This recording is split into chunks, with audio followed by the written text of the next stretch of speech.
My name's Celia. I'm 27. I have a sister, Marla, who's 25. We've never been close. Not even as kids. And it wasn't some dramatic falling out or anything. It was just always off. I was the quiet one growing up. The type of kid who got lost in books, followed the rules, and didn't need much attention. Marla was the opposite. Loud, emotional, big reactions. She wasn't exactly the favorite, but when you grow up with a kid who throws tantrums in restaurants and sobs during family dinners, you start to notice who the adults cater to. That was always Marla's power, the squeaky wheel. It started small. When we were kids, if something broke, like a vase or a lamp, she had this way of turning the story around mid-cry. I'd walk into her room after hearing a crash, and by the time our parents got there, I was already being scolded for leaving stuff out or not keeping an eye on your sister. I tried to explain, but Marla would already be hugging Mom's leg, sniffling into her sleeve. As we got older, it didn't stop. She snuck out at 16, got caught, and said it was my idea. I lost phone privileges for a month. She failed a math test and claimed I distracted her the night before by making noise in the next room. I got grounded. Again. By college, I had learned to keep my head down and just leave her be. When I graduated and got a job in a different state, it felt like a breath of fresh air. I didn't go no contact or anything. We still had the occasional call,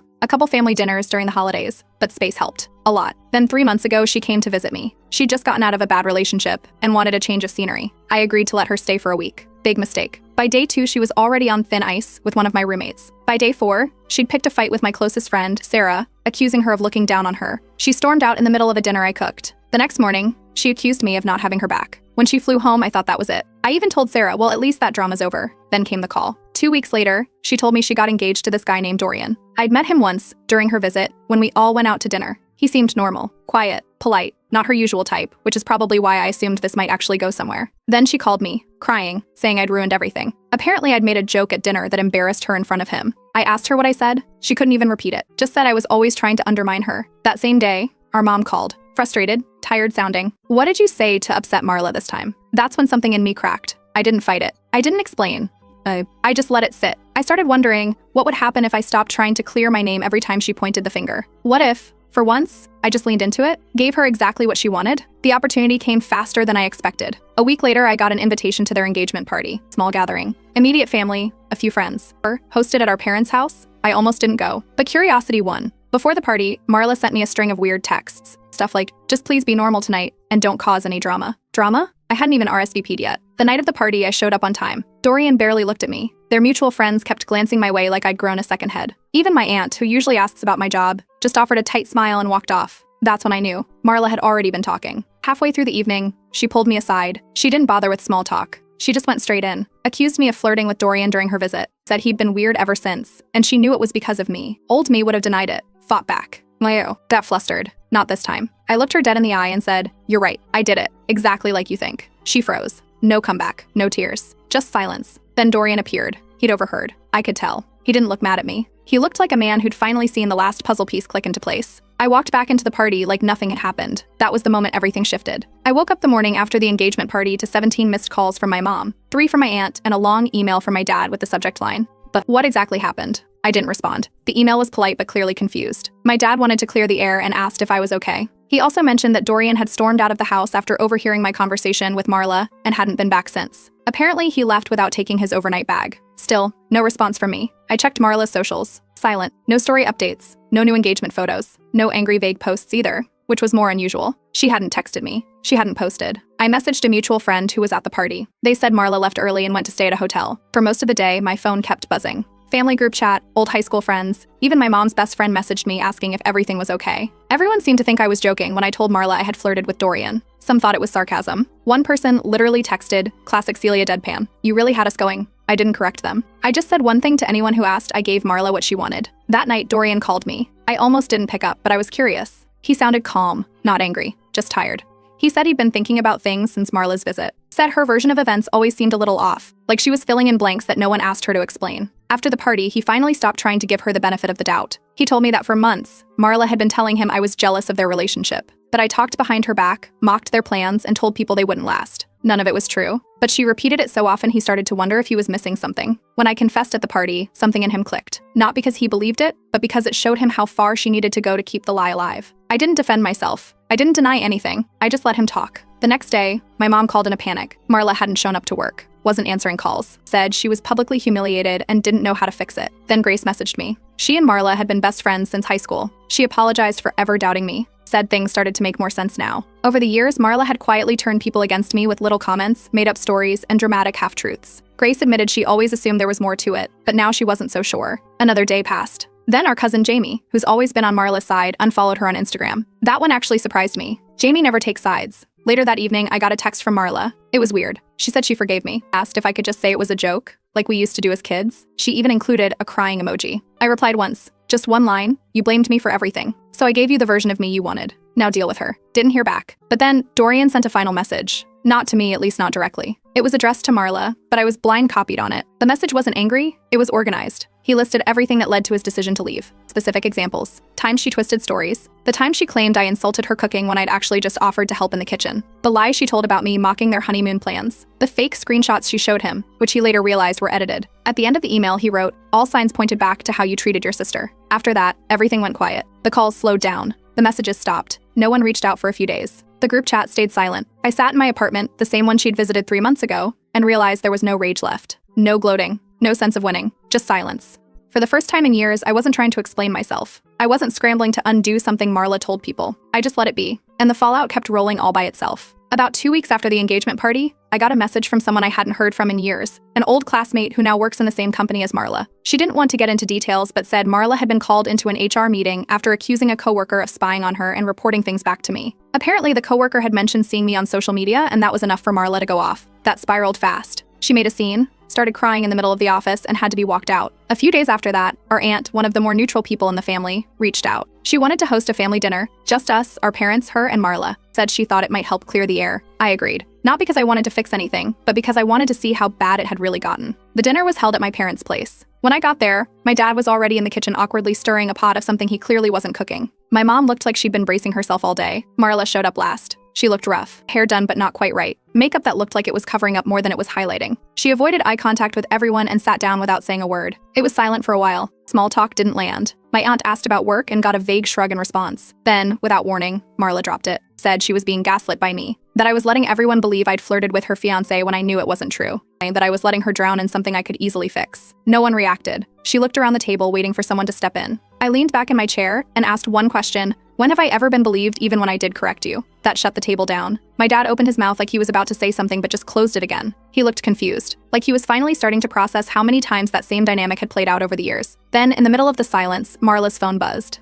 And then again. She pulled it out, read something, locked the screen, and tossed it into her purse without a word. Later, I found out from Grace, her former best friend, that Marla had just been removed from another group chat. Apparently, one of the people in it brought up the engagement party fallout, and several others chimed in with stories about Marla twisting facts or playing the victim. They kicked her out before the conversation even ended. Later that night, I got a DM from someone who used to work with Marla. We'd never spoken before. She said she didn't want to start drama, but thought I should know. Marla used to talk about me at work. A lot. Said I was jealous of her career and always tried to sabotage her. She even blamed one of her missed deadlines on a family emergency I had apparently caused. According to her, people at the office are finally comparing notes. A few nights later, around 9 p.m., I heard someone knock on my apartment door. It was Marla. No makeup, hoodie, sweatpants, red eyes. She didn't yell. She didn't even start off angry. Just walked in without being invited, sat down on the edge of my couch, and asked me to fix it. Said all I had to do was tell people I lied. I told her I'd do it, but only if she admitted everything else. All the lies she's told about me over the last 15 years. Every single one. To my face. In writing. She stared at me. Didn't blink. Then she stood up, screamed something I couldn't even make out, threw her bag across the room, grabbed it again, and left. Didn't hear from her after that. The next day I got a message from Dorian's sister. I'd met her once at a brunch. We barely spoke. She just said,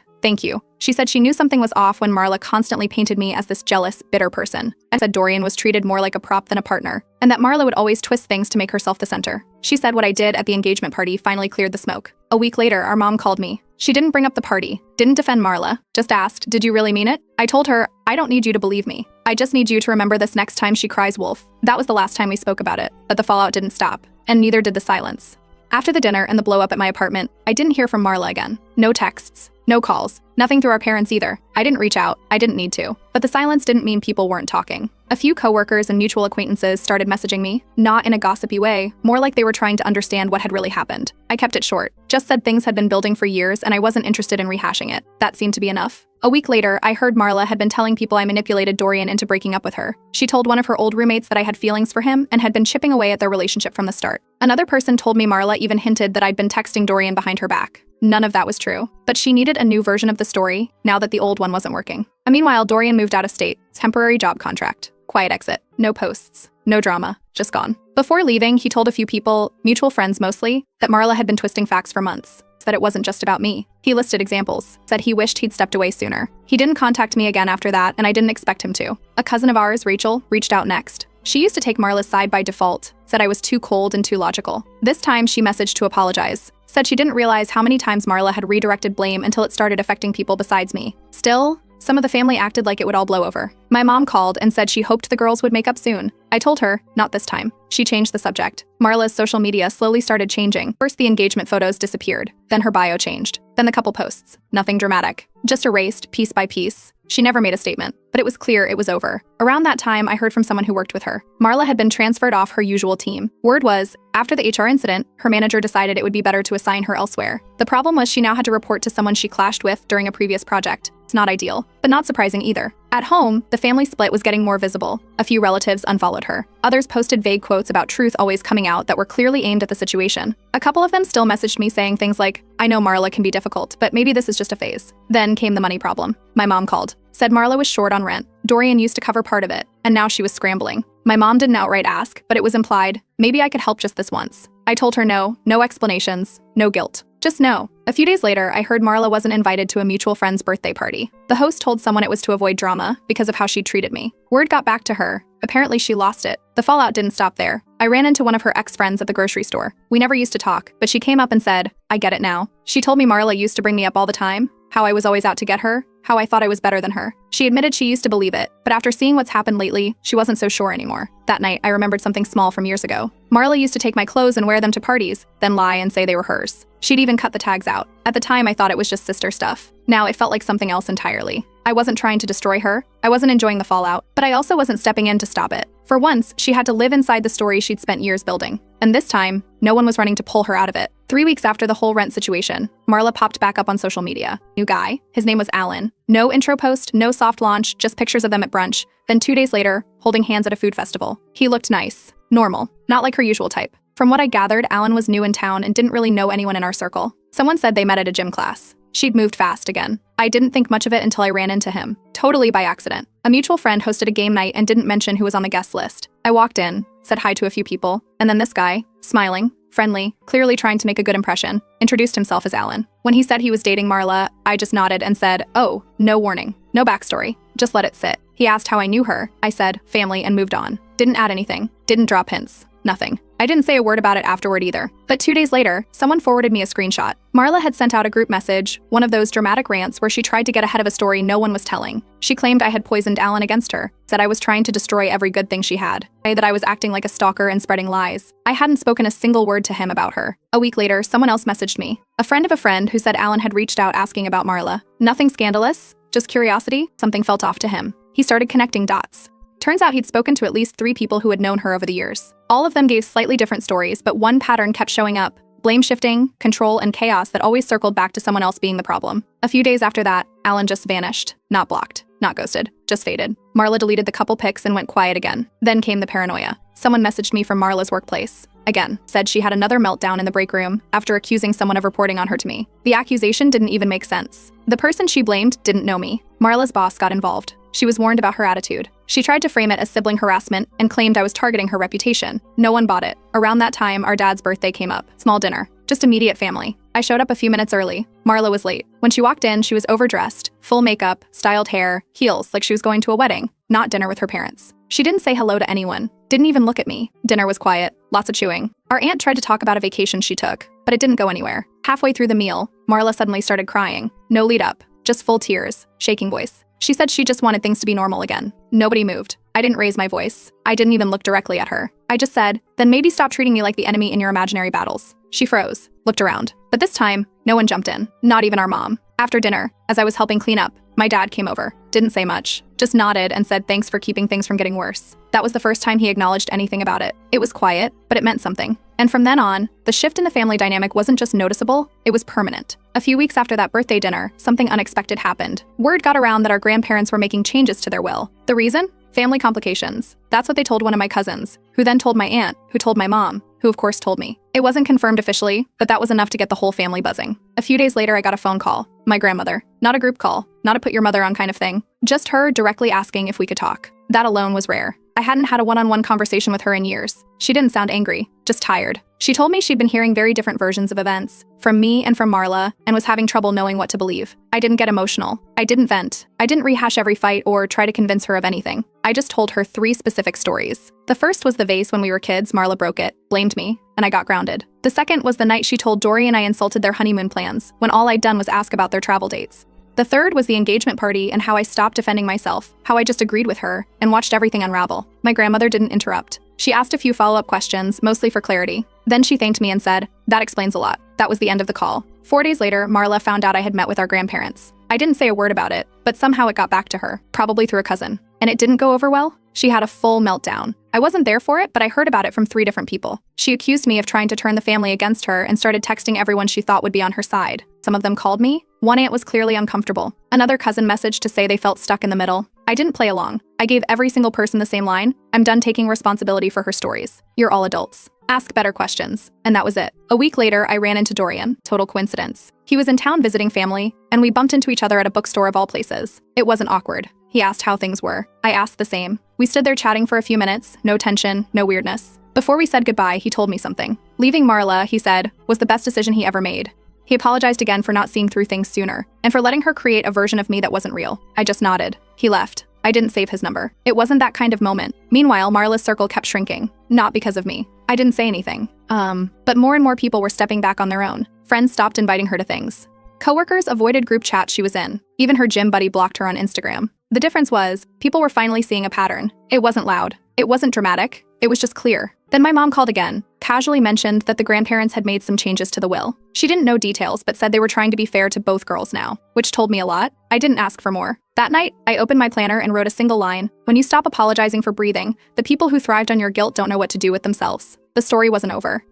But the part where I kept playing defense, that was done for good. 6 months passed without a single call from Marla. By then, most of the noise had died down. No more family drama calls. No panic texts. Even the group chat had gone quiet, mostly after Marla dropped one too many vague posts that no one bothered to respond to. One day she hinted someone in the family had stolen opportunities from her. Another time she posted, "Funny how people switch up when the truth comes out." No one bit. Then the invitation came, a family reunion. All organized by my aunt, one of the last people who still tried to keep everyone connected. It was casual, backyard style. Cousins, grandparents, food, nothing too formal. I thought about skipping it, but I wanted to see the cousins I actually liked, and my grandparents, who now treated me differently. No side eyes, no quiet suspicion, just respect. Marla showed up 45 minutes late. She walked in like she was stepping onto a stage. Oversized sunglasses, red lipstick, tight smile. She said nothing to anyone, not even our mom. Just floated around the edges like she was checking for someone to notice her. She looked calm on the surface, but everything about her was too polished. The smile was stiff. The jokes landed wrong. She laughed at things no one else was laughing at. The contrast between us was obvious. I was sitting with my younger cousins talking about a podcast. She hovered for a second, then drifted off. A few of the adults noticed, my aunt especially. She quietly pulled Marla aside.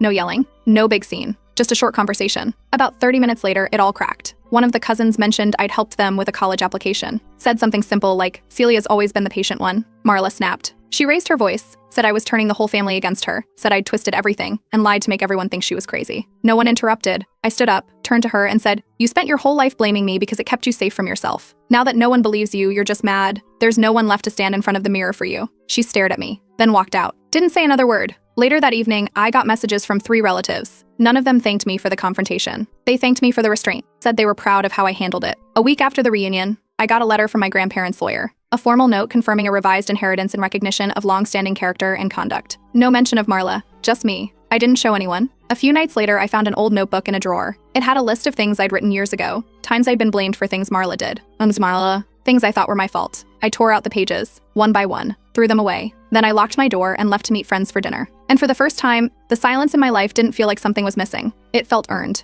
I gave her what she always wanted, my blame. I destroyed her because she never wanted the truth. Just a place to dump the parts of herself she couldn't live with.